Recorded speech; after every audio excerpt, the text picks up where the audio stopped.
ভোলা এবং নাটোর থেকে যুক্ত আছেন আমাদের সহকর্মী। শুরুতে চলে যেতে চাই ভোলা সহকর্মী আদিল হোসেন তপুর কাছে। তপুকে ঈদের শুভেচ্ছা, এবং আপনার কাছ থেকে জানতে চাইবো, আমি দেখতে পাচ্ছি আপনি একটি চামড়া স্তূপ করে রাখা হয়েছে এরকম একটি জায়গায় রয়েছেন।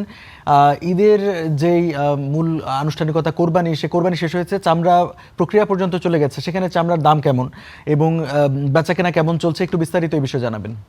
রঞ্জু, ঈদ মোবারক। ত্যাগ, আনন্দ ও সহমর্মিতার মধ্যে দিয়ে পালিত হচ্ছে পবিত্র ঈদ উল আজহা। সকাল থেকেই কিন্তু ঈদের নামাজের পরেই কিন্তু পশু কোরবানি দেওয়ার জন্য কিন্তু মুসল্লিরা যাদের উপর ফরজ হয়েছেন তারা কিন্তু কোরবানি দিয়েছেন। সকাল থেকে বিভিন্ন পয়েন্টে জেলা জুড়ে কিন্তু বিভিন্ন জায়গায় কোরবানি দেওয়া হয়েছে। জেলার প্রায় 500 থেকে 600 পয়েন্টটিতে মূলত কোরবানি দেওয়া হয়েছে। এবং সকাল থেকে এই কোরবানি শেষে যারা কোরবানি দিয়েছেন তারা তাদের সেই পশুর গোশত আত্মীয় স্বজন, গরিব দুঃখীর মাঝে বিতরণ করেছেন।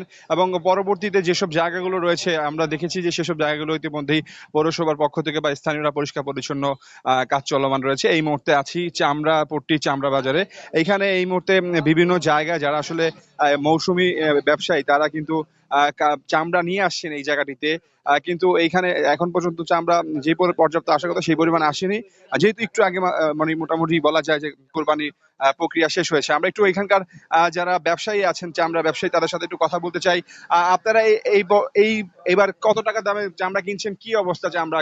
আমরা আজকে 5 বছর বলতে বিগত 5 বছর তো যা চামড়া কিনতে আসি, ওই চামড়া আমাকে অনেক কষ্ট করেছে। টাকা রাখা মাল পাড়ায়, টাকা ফেরত আসে না, টাকা আটকে দেয় গা। ব্যাংকের লোন টোন দিয়া অনেক টাকা ব্যস্ত হয়েছে। পাশের ঘরে বিল্ডিং এর ব্যস্ত হয়েছে।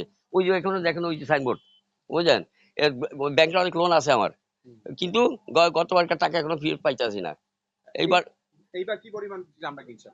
এইবার যে চামড়া কিনবো এখন চামড়া লইতে আসে না। যেটা লবণ দিয়েছে সব হুজুর করে মাদ্রাসায়, আমার কোনো লবণ দেয় নাই। আর গ্রাম অঞ্চলের মাল হুজুর করে ফিরিয়ে দেয়। আমরা শুনছিলাম একজন ব্যবসায়ীর কাছ থেকে, এই মুহূর্তে একজন ক্রেতা যিনি চামড়া নিয়ে আসছেন তার কাছ থেকে একটু শুনতে চাই। আপনারা যে চামড়াগুলো কিনলেন, কোন প্রক্রিয়া কিনছেন এবং এবার দাম কতটুকু পাবেন কিনা বলা যায়? আসসালামু আলাইকুম। যে আসলে আমরা যে পরিমাণ মাদ্রাসার এতিম গরিব এইসব মানুষ চামড়া দিচ্ছে, কিন্তু এগুলা 200, 250, 300 টাকা কিনে হয়, কিন্তু এখানে সেই পরিমাণ দাম পাচ্ছি না। এই জন্য মাদ্রাসা আলারা এটা দিয়ে মোটামুটি আয় আসে, কিন্তু এখন সেটা হচ্ছে না। জি, আমরা শুনছিলাম যে একজন যারা ক্রেতা এই মৌসুমী ব্যবসায়ী তারা বলছিলেন যে 200 থেকে 300 টাকা মাত্র দাম বলছে। অন্যদিকে যারা চামড়া কিনবেন তারা বলছেন যে ট্যানারি মালিকের পক্ষ থেকে তারা কিন্তু এখন পর্যন্ত গত বছরের টাকাই পায়নি। তো সব মিলে বলা যায় যে চামড়া বাজার কিন্তু একরকম অস্থিরতার মধ্যে দিয়ে যাচ্ছে। এবছরও হয়তোবা ব্যবসায়ীরা কিংবা যারা ক্রেতা মৌসুমী দাম পাবে কিনা এটা নিয়ে একটা শঙ্কা রয়েই গেছে। সেই ক্ষেত্রে প্রশাসনের পক্ষ থেকে যদি এই বিষয়গুলো নজরদারি বা হস্তক্ষেপ কামনা করা, হয়তোবা মৌসুমী ব্যবসা এবং ব্যবসায়ীরা কিছুটা হলো চামড়া কিনে স্বস্তি পাবেন এবং তারা মূলত দাম পাবেন। তো ভোলার এই ছিল ভোলা থেকে আমার কাছে সর্বশেষ খবর।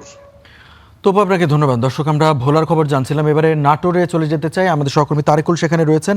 এবং তারিকুলকে ঈদের শুভেচ্ছা। আপনাকে দেখতে সুন্দর লাগছে, আপনার কাছ থেকে জানতে চাইবো, ঈদের দিনে আপনি চামড়া সংগ্রহ হচ্ছে এরকম একটি জায়গায় রয়েছেন, গরুর চামড়ার দাম কেমন বলা হচ্ছে সেখানে, খাসির চামড়ার দাম কেমন, একটু বিস্তারিত জানাবেন। ঈদ মোবারক।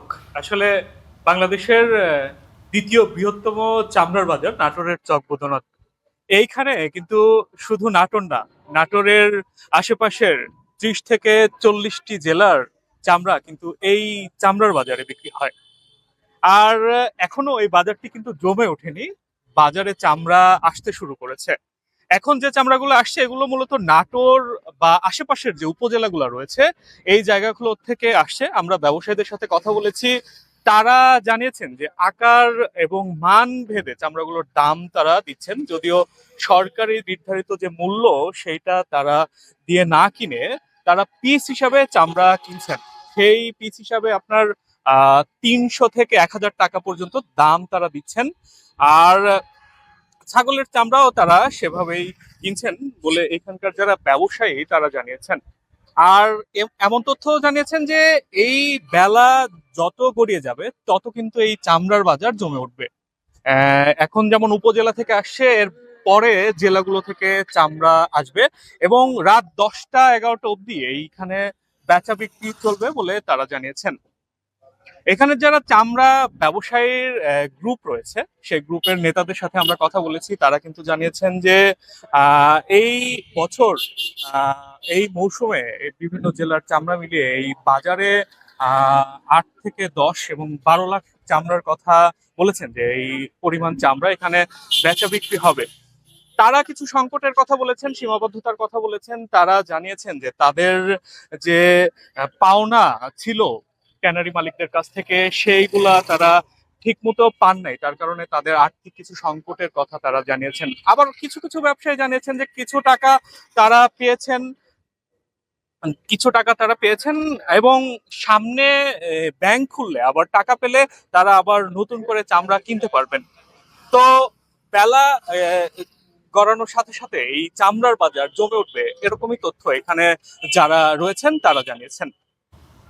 নাটোরের চকবদ্যনাথ থেকে এখন পর্যন্ত চামড়া বাজারের এই ছিল আমার কাছে সবশেষ খবর। তারিকুল হাসান, আপনাকে ধন্যবাদ। দর্শক, আমাদের সহকর্মীরা জানাচ্ছিলেন যে কোরবানি হচ্ছে দেশের বিভিন্ন স্থানে এবং চামড়ার দাম কেমন সেই খবরও কিন্তু আপনাদেরকে জানিয়ে দিচ্ছিলাম।